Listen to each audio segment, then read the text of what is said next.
Hello and welcome to this video where we are going to review how we created the effects and the shading for Ghislaine from the Mushoku Tensei anime series. So in this opportunity, I want to thank every one of these patrons because they make this possible. They make this content really good so that everyone can enjoy it as well. Don't forget that they get this content first, they also get files, and they have access to other posts that are very helpful to produce anime in Blender. So let's start. We have here Ghislaine, and the shading that we have here right now, it's the PBR traditional shading. Okay, I wanted to make this to look as a toy, so that's why I created this light setting, very much like a toy illumination setup. Okay, so let's talk about what makes this character distinctive from the other characters that we have shown previously in the other training series. Because right now, this is a totally different character. This is not a fighting character from Guilty Gear or from Grand Blue Fantasy Versus, but we are applying everything that we have covered from the previous trainings into this marvelous design character. So right here I'm creating directly the specular light as a mesh. Okay, it doesn't have to be a polygon, tris or quads. It's an end gun, and it's okay because this is going to be weighted with the bones or parented with weights when we are doing the rigging. Yes, we are rigging this character for April's reward. So you basically are going to get a posable figure, let's call it that way, a posable figure fan art of this warrior cat girl. Of course, you already know the name, so let's continue. This is the top view for the eye, and right here, one of the mistakes I see often do in other characters that try to simulate the anime style is that they do perfectly round, perfectly oval shapes for the eyes. You may want to consider deforming it just a little bit so that it will look imperfect. You can see here in this close-up that the eyes really look very hand-drawn because of the way the original design is, and as you can see they are kind of chopped and bent, and this is what we want to simulate on her eyes.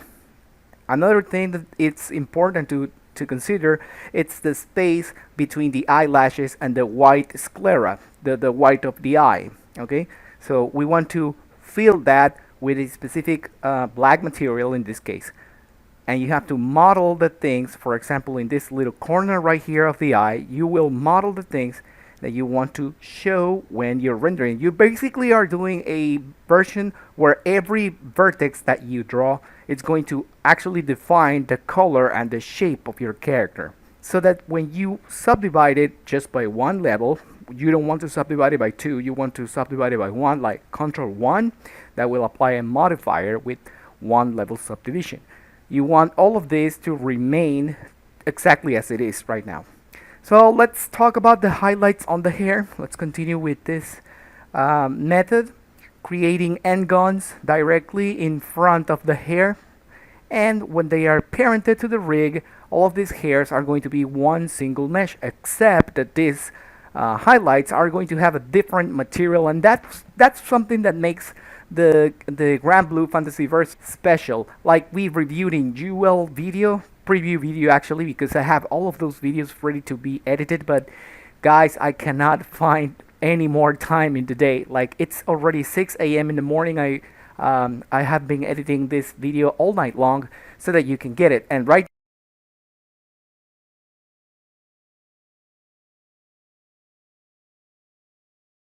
let's go for the hair modeling. We've been talking about this for a long time now, and everyone asking, how do you do hair? Well, I have this method right here, which is probably something that you can apply to your workflow as well. But I seriously recommend that you start from a cone, and then subdivide that cone in small parts. For example, 4 or 8 subdivisions. Loop cuts is what I meant. Okay, so then you can join them together and start creating the spikes. Because this character, I picked it because it has the spiky hair, which is prominent in most of the anime characters that we see, either on girls or on boys. They tend to have this spiky hair. So this is what we're going to be working in. Now, on the upper part, you're going to see right here the card that will take you to my previous video about perfect anime hair, in which I talk about how you can optimize your anime hair so that you don't end up with gazillion polygons. You want to optimize the number of polygons you're creating for hair. Now I'm going to show you what I do, what works for me. Probably this doesn't work for you, but what works for me is to create one vertex, one single vertex, and then place it over here where the hair is going to be. Now the general idea, as you can see with the references that I have on the right side, it's to start at the top of the center of the head, because all of the parts of the hair that it's going to flow to the back of this character, it's just like one single mesh. I'm going to draw so you can have the general idea of what you're going to do. I'm going to press the letter D, and with the letter D I'm going to get to draw, and this is exactly the volume that we need to create. Therefore, my guide, as always, it's the volume of the hair. So in my case, I'm going to start at the top of the head, and then I'm going to do the extrusion all the way down until I reach the far or the lowest part of the hair. So I want to select this, extrude it, join it. Of course, you already know all those shortcuts, but if in case that you don't know it, make sure that you leave your questions down in the comment section below so that everyone here in the community can help you as well, because probably you're watching this video, you're just discovering my channel and you don't really know who I am or what we do. But just so that we are all in the same page, my name is Pierre Schiller and I have been a Blender Foundation certified trainer for the past 3 years. But this year specifically, I am dedicating a lot of this series, video series, to create anime content in Blender. And of course, we want to go and check the shading, check the modeling, so that you can also have your characters created in this style, which is in real time. That means that you don't need a long time to render, but instead you can model them, or in this case, if you decide to become my patron, you will get files that can help you work with this. You can open them, they are fully commented, all of the shading tree is fully commented, and that's one of the advantages, that you get video insights first of all. Okay, so we have our main guideline for the hair volume. So we want to move these vertices around so we can get a solid view, and this is looking good. Now, as you can imagine, we are going to continue to draw, or rather extrude, other lines from the main top of the head. That is the natural flow of the hair. And if you want to have your character look like this one, you might consider as well starting from the hair root at the top. Now my original idea with this character was to create one solid piece from everything that is her hair at the top of her head. That includes the ears. So in my head, I imagined, maybe I should just include the ears with one solid piece with the back hair. But then I thought, you know what, let's just leave the hair and the ears separate. So this is the part that I was talking about earlier on how to create spikes. You want to have in your mind the figure of a cone, right? So the base is going to be obviously at the hair base, and then you're going to spike out, and you want to model something like that. Now if it's something very difficult for you, I would recommend that you start with a cone and then select the hair and then press Ctrl J so that the geometry becomes one, and then you can start manipulating the vertices to make them look like this.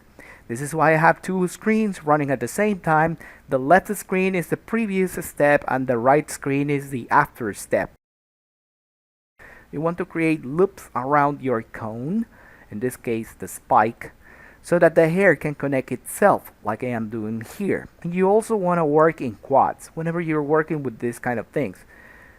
Now, Mr. Schiller, what happens if I don't make it, or if I make tries?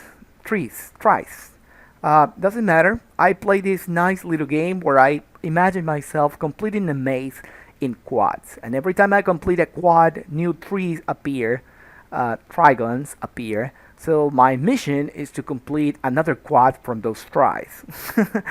It gets really fun on time because this entire process took me, let's say, yeah, 4 hours to complete. So I'm going to be talking about this new add-on that probably most of you don't or haven't seen before. You're going to install it as every other add-on from the Edit, User Preferences, Add-on Install. It's called UV Squares, and what we're going to do with UV Squares is to kind of flatten the hair. But we're going to do that ahead, okay? Let's talk about the UV cuts, because most of you I've seen are not quite used to cut a human being, okay? To texturize it, not to cut it with, swords or any kind of dangerous weapon. No, what we're talking about here, it's a technique that can help you to quickly open the UVs for your character. So you select a seam, in this case an edge, and then you're going to mirror it with selection, mirror selection, and that is going to be reflected onto the other side. Now you press Ctrl E after doing that selection, and then you select mark seams. You can put pause on the video and then you can see how it works. Okay, so this is kind of our completed or a work in progress UV seams. So what we want to do is to emulate real cloth. That's the best way I can put it. That's the way I learned. For example, here in the hands, let's imagine that you have a glove. Gloves have seams exactly in the middle of the hand, like I'm doing here. So that's what you want to try. You want to take a look at the real life clothes that you have, and then try to simulate those same seam patterns for your human character. And sure enough, you're going to select everything, press U, and then unwrap.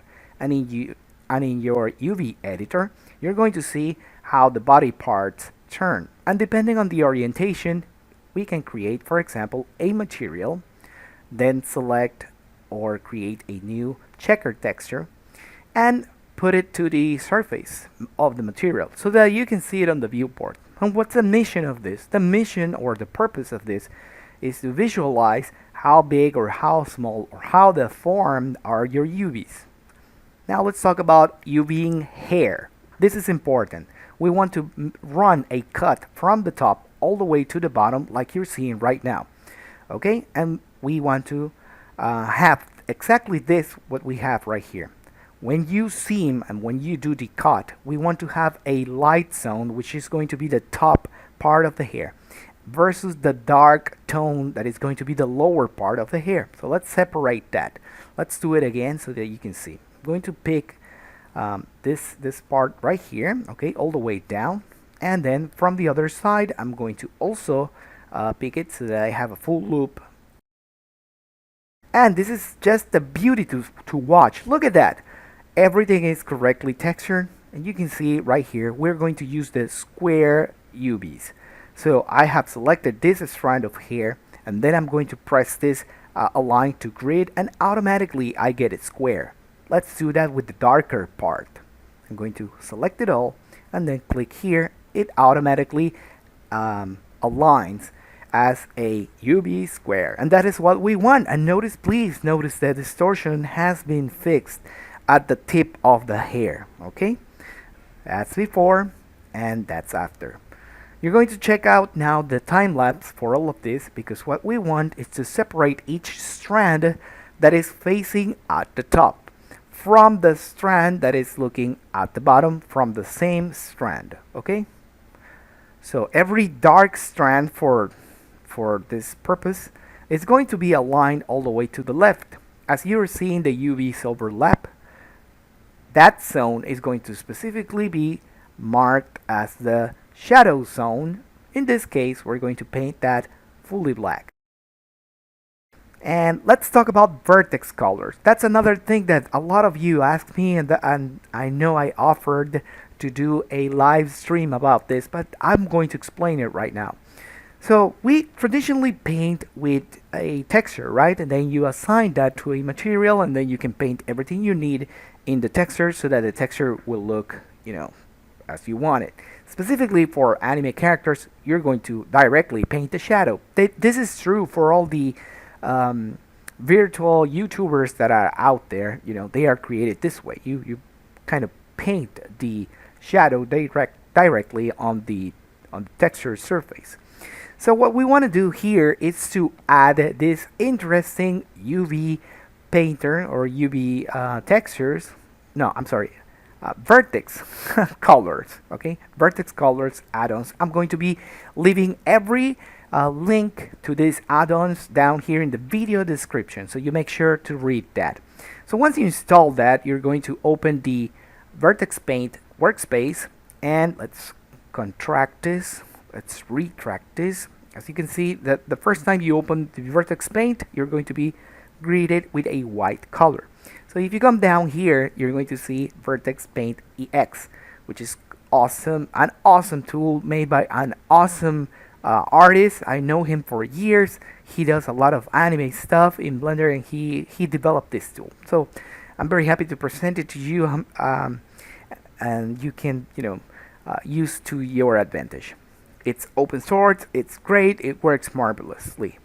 So what we're doing here is to press the fill button, which previously needs to have something selected.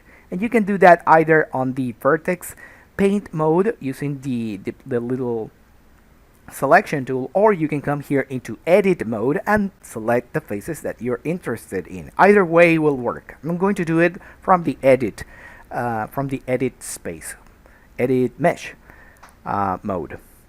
So here I'm going to select all of these triangles that I have right here, and then I'm going to press fill. To initialize this tool, you need to first apply the vertex mask. He calls it the vertex mask. I don't know why, because in reality it's vertex color paint, but that's the way it is. So I'm going to keep on selecting other zones that I specifically modeled. And if you can see, these shapes in the pants, like these triangulated shapes, have been thought truthfully before creating the model. I know that the zones that are really tight do this kind of shape. Okay, so let's continue. You can also use the Vertex Paint add-on to create an outline, or simulated outline, if we can say it so, by selecting all of the points that are the context of the volume of your mesh, in this case our pants. So I'm going to select all of that, and then I'm going to select the color, then I'm going to push fill. And as you can see, I immediately have sort of an inner line and also an outline depending of your view. So how do we use this? This is really important because a lot of you also ask me about this. So now that we have created our vertex color, let's rename them. I'm going to call this with this name right here in the vertex property of the object. And then I'm going to add a diffuse material, a diffuse shader, I'm sorry. And I am also going to add a shader to RGB. We have renamed our body vehicle property for the vertex color. We're going to be adding also the light, because we need a light threshold. This is going to work with the shader, detecting the light direction or the light angle in this case. And we're going to change the color ramp into a constant interpolation, and then connect the vertex color into the diffuse, into the shader to RGB, into the color ramp. And that's all for the shader to get the light threshold. And now let's select the light and change its properties as well. So let's give it this angle and let's play just a little bit with the strength. Now don't forget that the world also affects how your character is illuminated. Even though it's not reacting because it's animation shader, it is not reacting directly to the bounces of the light. It will react to the environment of the light. So the lighter the environment, the highlights that you're going to create around the body are going to be higher.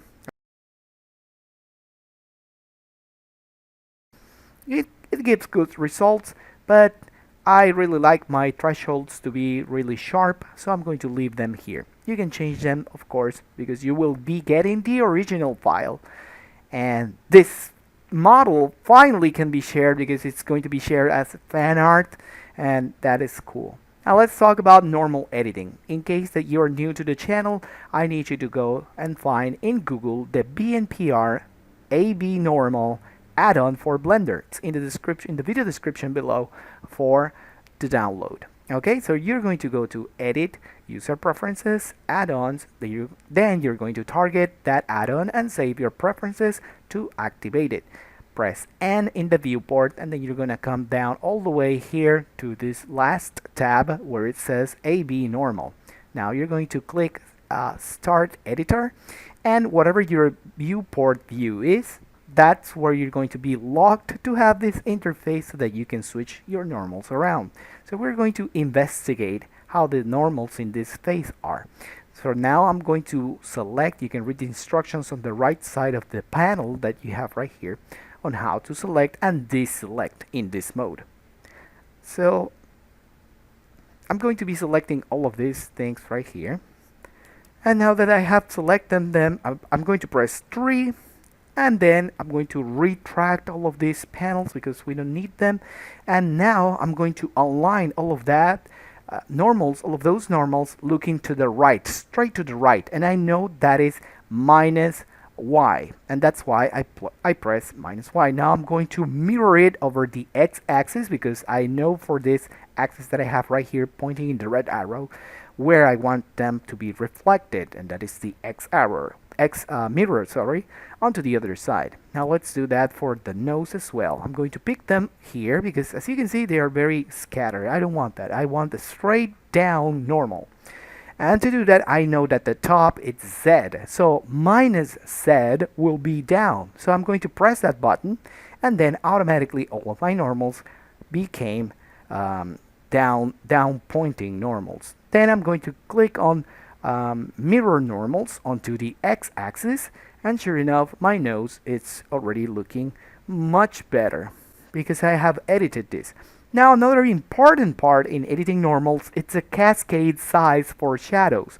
That parameter that you have right here, you need to play around to know which one is the best choice for you, because right now we're on solid view, but when you go into render view, that shadow is going to get cached, screen effect cached, yeah, let's call it that way. And that's why you see dented shadows, you see streaks, you see artifacts, and you see things that you should not be seeing. But if you adapt the cube size and the cascade size plus soft shadows sometimes, that will fix the problem. You can put pause on the video or you can go to the original file and check it out for yourself. And here we go, we have Ghislaine finished completely. Ghislaine the Doldia, master of the sword. So anyways, this is everything that I wanted to show you, and I'm very happy for the results. Don't forget that we will be working with geometry nodes plus other techniques, and also we are going to be rigging this character, finishing her sword, and all of that is going to be April's reward. Please don't forget to subscribe and hit the bell notification button, and thank you very much for your support. As always, you can get the longer version of this video, almost 40 minutes in length, at my Patreon as every other file that you're seeing here. I upload the short version so you can decide if you want to get the full 40 minutes or just watch this sneak preview for the length of this video. Thank you very much. Try Blender. Blender is powerful and beyond industry compatible.